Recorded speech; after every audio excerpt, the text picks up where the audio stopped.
कांग्रेस की पैतृक लोकसभा सीट पर नया इतिहास बनने जा रहा है।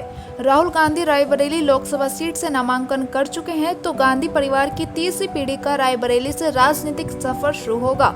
कांग्रेस की युवराज मां सोनिया गांधी की रायबरेली में राजनीतिक विरासत को संभालेंगे।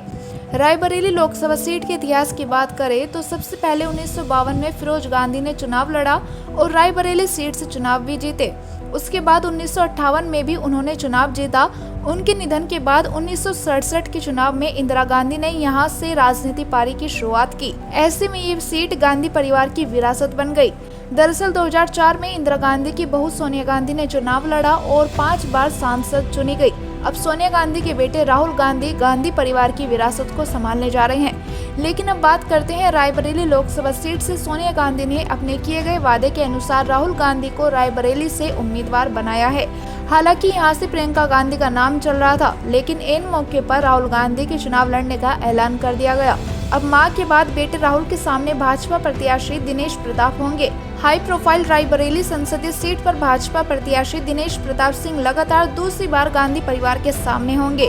2019 में दिनेश प्रताप सिंह सोनिया गांधी के सामने चुनाव लड़े और चुनाव हार गए थे।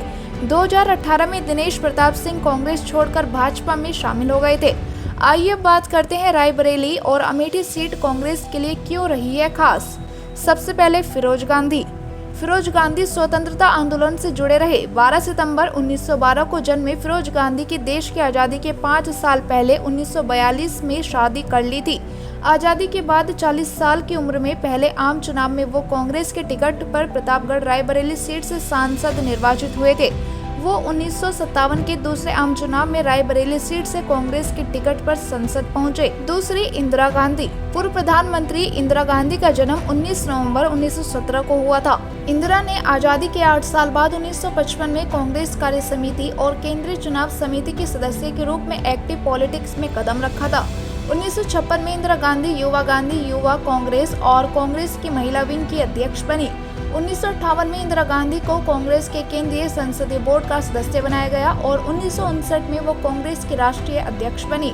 पति फिरोज गांधी के निधन के बाद 1964 में इंदिरा ने राज्यसभा सदस्य के रूप में अपने संसदीय सफर का आगाज किया और फिर 1967 में वो रायबरेली सीट से लोकसभा के लिए निर्वाचित हुई। इंदिरा 1967 में जब पहली बार लोकसभा चुनाव लड़ी तो तब उनकी उम्र 50 साल थी। संजय गांधी। इंदिरा गांधी के बाद उनके छोटे बेटे संजय गांधी ने 1977 में अमेठी सीट से चुनावी डेब्यू किया था। तब संजय की उम्र केवल 33 साल थी। संजय तब इमरजेंसी विरोध लहर में चुनाव हार गए थे। वो 1980 में फिर कांग्रेस के टिकट पर चुनाव मैदान में उतरे और जीतकर संसद पहुंचे। 1980 में ही संजय गांधी कांग्रेस के सचिव बने और इसके 1 महीने बाद ही उनका निधन हो गया था। राजीव गांधी।